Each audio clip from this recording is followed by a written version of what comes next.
Et bien salut à toutes et à tous, aujourd'hui je vous retrouve pour une nouvelle recette et cette semaine je te propose la recette de la tarte au chocolat. On y va, c'est parti. Pour cette recette compte à peu près 45 minutes de préparation et 15 minutes de cuisson.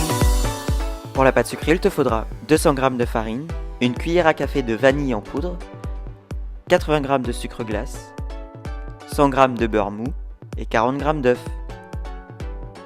Dans le bol du robot, je mets la farine ainsi que la vanille en poudre, j'ajoute le sucre glace, le beurre mou et l'œuf. Je bats alors la préparation jusqu'à ce que celle-ci se décolle du robot.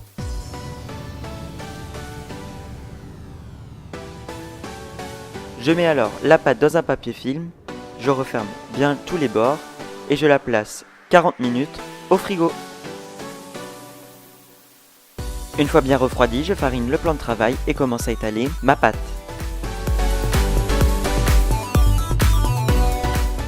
Une fois la bonne dimension, à l'aide d'une fourchette ou d'un pic-vite, je pique la pâte. Je beurre alors mon cercle et commence à enrouler la pâte sur le rouleau et la déroule sur le cercle. Je prends ma pâte et la fais descendre au fond du moule. Si ça craque, pas de souci, on reprend un petit morceau de pâte et on bouche les trous. Je prends alors mon rouleau et commence à enlever tout l'excédent à l'aide du rouleau. A l'aide de mes doigts, je remonte la pâte pour former une bordure. Je fais cuire la pâte. Pour la ganache au chocolat, il vous faudra 140 g de chocolat, 170 g de crème liquide, 50 g de beurre et 20 g de glucose. Dans une casserole, je verse la crème.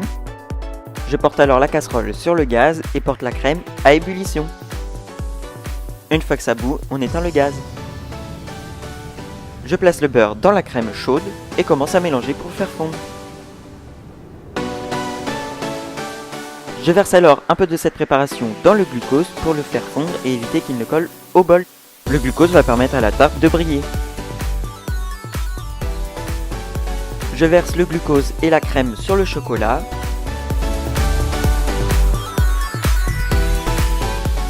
Et je rajoute la casserole de crème.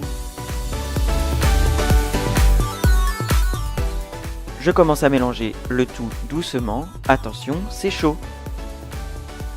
Je place alors la préparation sur un bain-marie pour bien faire fondre tout le chocolat. Une fois que tout est bien fondu, je verse la totalité sur la tarte et je commence à étaler à l'aide de la maryse. Et on laisse refroidir le tout et ça peut partir au frigo. Et bien voilà, cette recette est maintenant terminée. Si cette vidéo t'a plu, tu peux mettre un pouce bleu. Mets-moi en commentaire la recette qui te fera plaisir. Quant à moi, je te retrouve très vite pour une nouvelle vidéo. Bye!